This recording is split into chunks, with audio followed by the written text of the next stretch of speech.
Anaf yn y bore am dy ofal ci, drwy'r hirnos dywyll gwyliaist droso fi.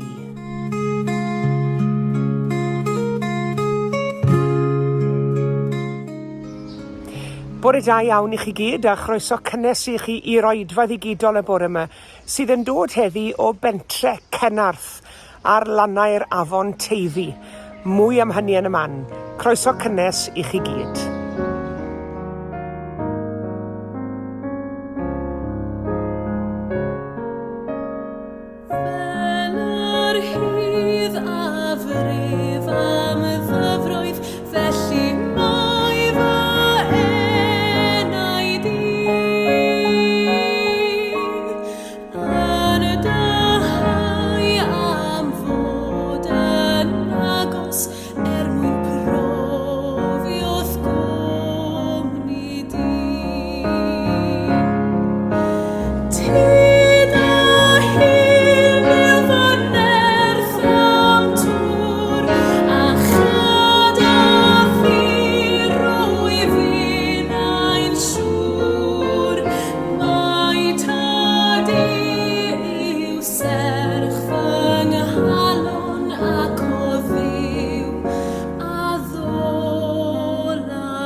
Cenarth.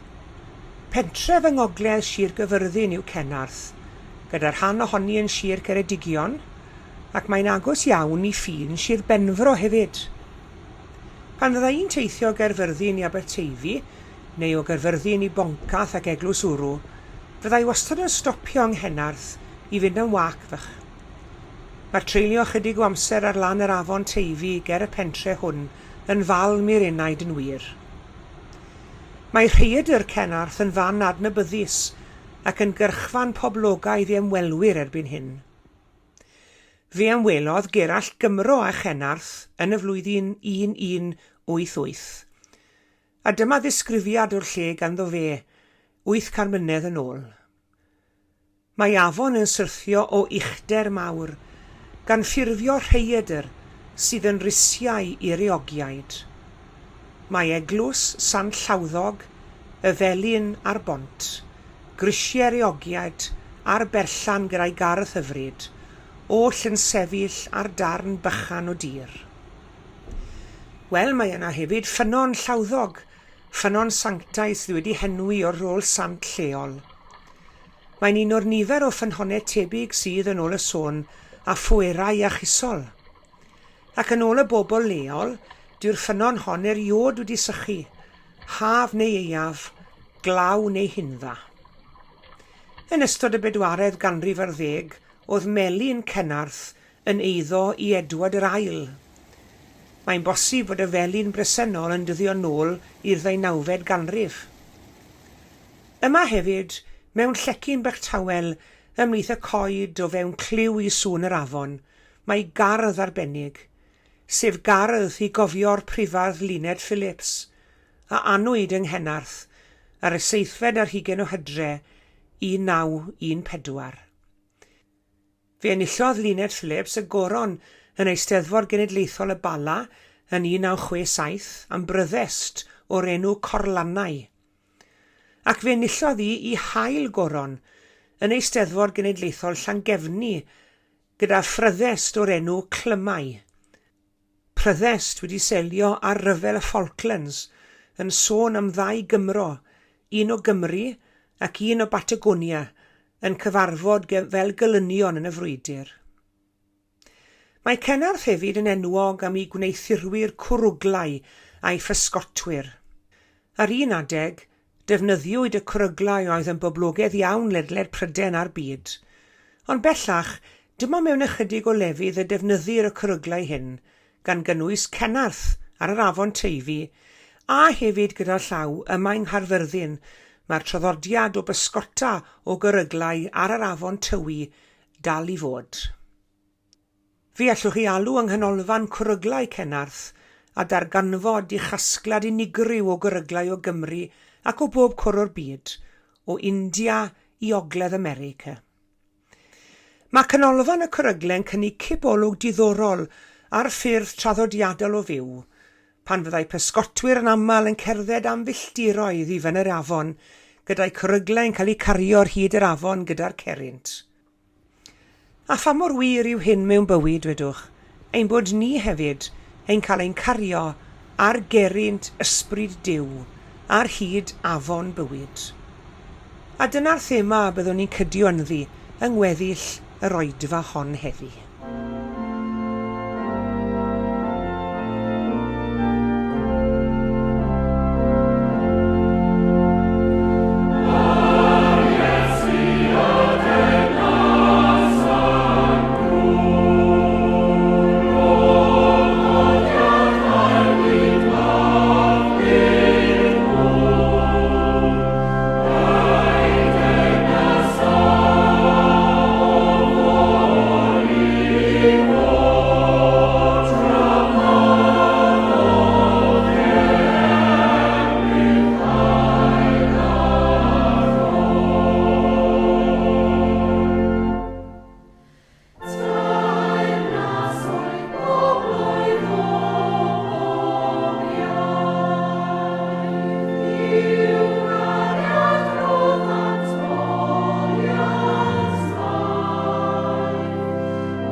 Aeth y dyn a fi yn ôl at fy nedfa'r deml ei hun.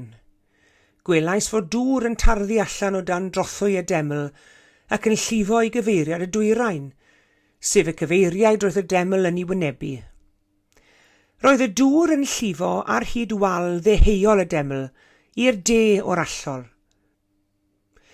Yna, aeth y dyn a fi allan drwy gat y gogledd a rownd at y gat allanol sy'n wynebu'r dwyrain. Yno roedd y dŵr i weld yn pistyllo allan ar yr ochr ddeheuol i'r gat. Aeth y dyn allan i gyfeiriad y dwyrain gyda llinyn mesur yn ei law. Mesurodd 525 metr ac yna farwain drwy'r dŵr. Roedd i fyny at fy fferau. Mesuroedd 525 metr arall ac yna farwain drwy'r dŵr eto.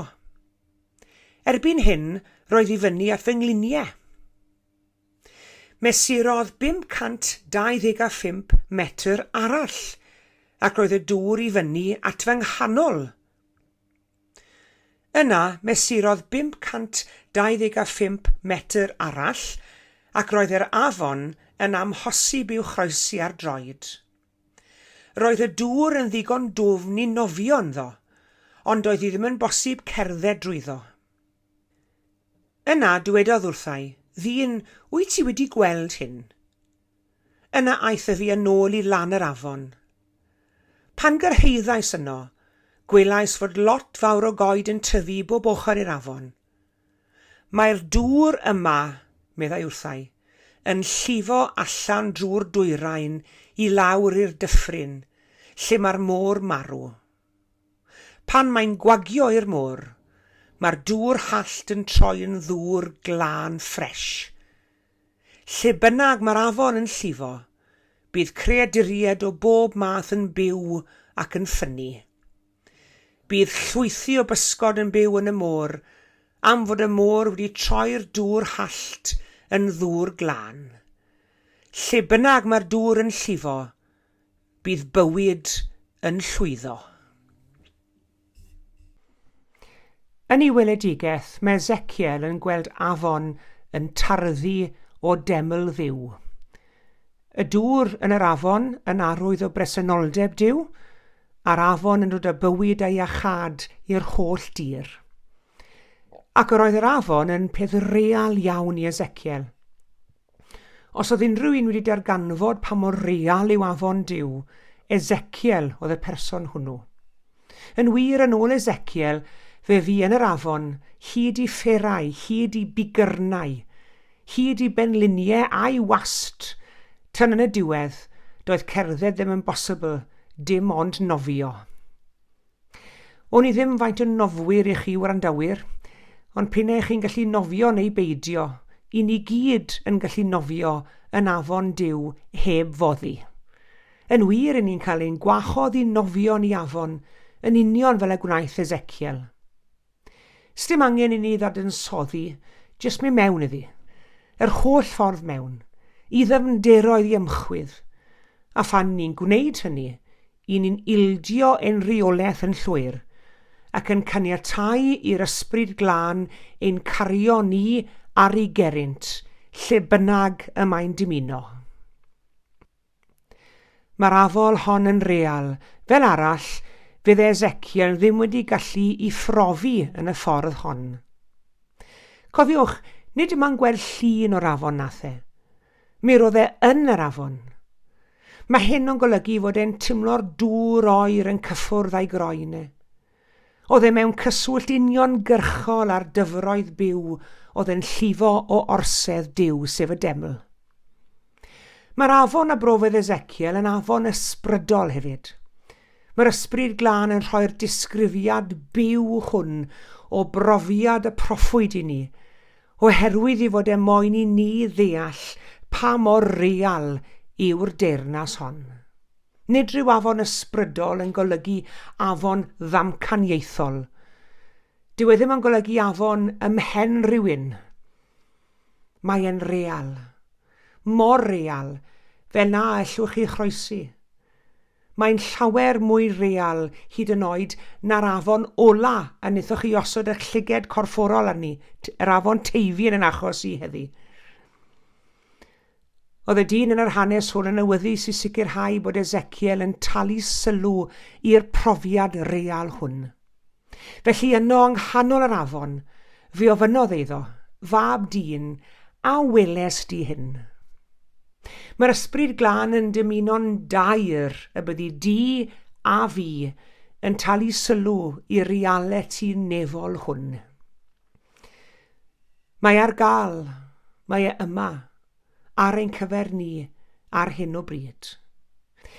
Dyw'r hanes hwn ddim yn y Beibl mwyn adrodd stori rhyw gyfrinydd pell, ond oherwydd bod yr afon hon yno yn ein cyfer ni heddi. Sut i ni fod i brofi'r afon hon?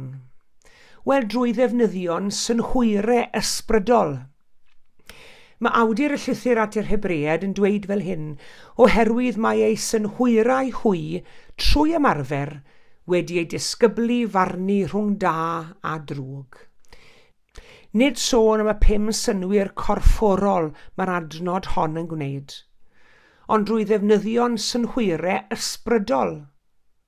A gadewch i ni sylwi fod yr adnod yn dweud bod angen i ni ymarfer y synhwyrau hynny, i defnyddio nhw'n aml, ei hyfforddi nhw. Fel bob peth arall, os nad i'n ymarfer unrhyw ddawn, mae'r ddawn honno'n peidio bod. Ceiwch eich llyged yn funud. Canolbwyntiwch a'ch synhwyrau ysbrydol ar afon Duw. Dychmygwch eich hunan yn camu mewn iddi. Pidwch ag aros ar y lan. Ewch mewn gam wrth gam, tan i chi deimlo'r dŵr yn codi. Ac wrth i chi wneud hynny, teimlwch ffresni'r dŵr yn eich adfywio, ac yn eich tynnu chi mewn tuag ato. Anadlwch yr awyr bur sy'n tarddu o wyneb oer y dŵr, aroglwch i bersawr iachus. Nawr trochwch eich hun yn llwyr yn y dŵr. Ac wrth i chi wneud hynny, gollyngwch afel ym mhob peth, a dechreuwch arnofio, ffloto ar wyneb y dyfroedd. A gadewch i'r cerrynt eich cario i ble bynnag y mynd. Gwrandewch ar alaw ei gerrynt wrth iddo ddawnsio o'ch hamgylch, wrth iddo ddawnsio trwyddoch chi a hebddoch chi a throsoch chi. Ydy, mae afon Duw yn real.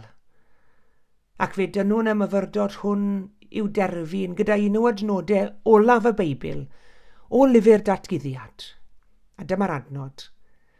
Ar un sy'n sychedig, deied ymlaen, ar hwn sydd yn ei ddymuno, derbyniad ddŵr y bywyd yn rhan. Amen.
Gweddiwn.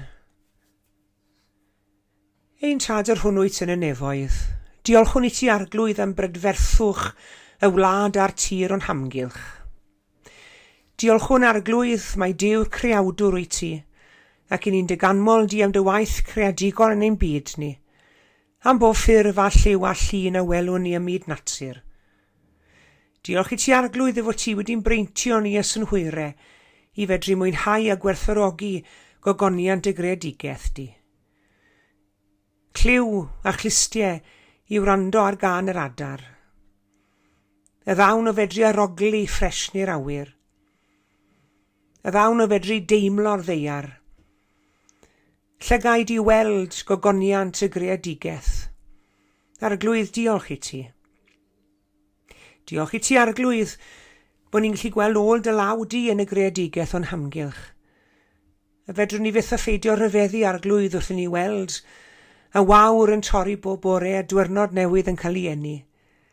Ac yna wrth i ni noswylio, wrth i ni weld yr haul yn machlud, ond yn gwybod, bod yr haul yn machlud yn ein gwlad ni, bod hi'n gwawrio mewn rhan arall o'r byd. Ac mae hyn oll arglwydd yn ein rhyfeddu ni. Ac am wneud i ni helpu ni barhau rhyfeddu arglwydd, ac i beidio cholli'r wefr wrth i ni werthfawrogi y byd sydd o'n hamgylch. Helpa ni arglwydd i fod yn stiwardiau da ar dy greadigaeth di. Fe rwy ti wedi'n benedithio ni a doniau arbennig.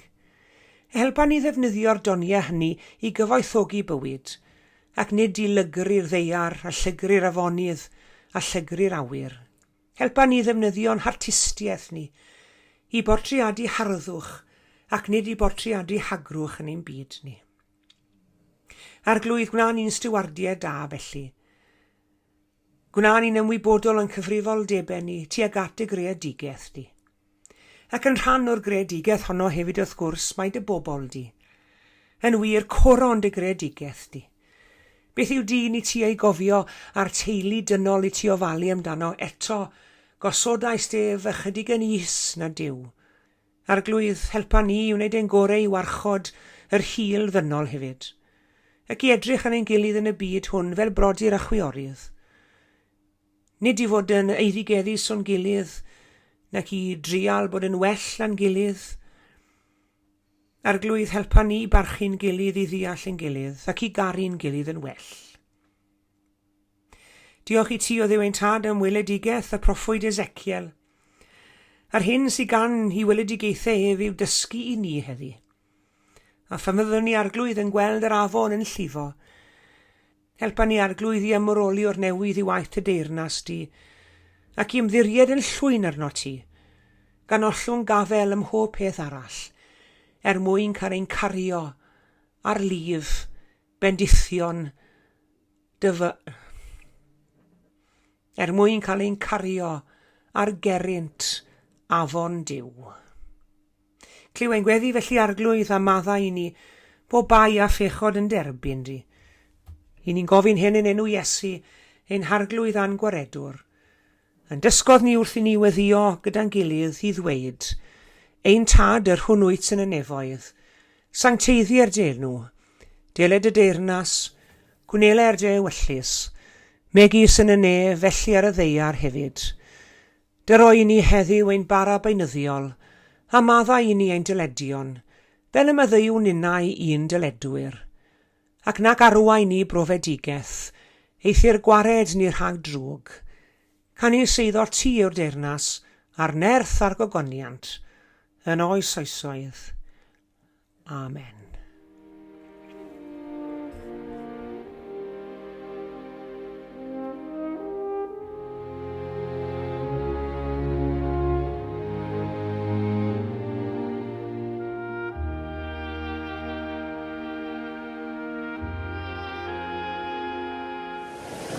Diolch yn fawr iawn i chi gyd am eich cwmni yn yr oedfa y bore yma. Tan y Sul nesaf, cadwch yn ddiogel ac yn iach. A gras ein harglwydd Iesu Grist a chariad Duw a chymdeithas yr ysbryd glân, a fyddo gyda ni oll. Amen.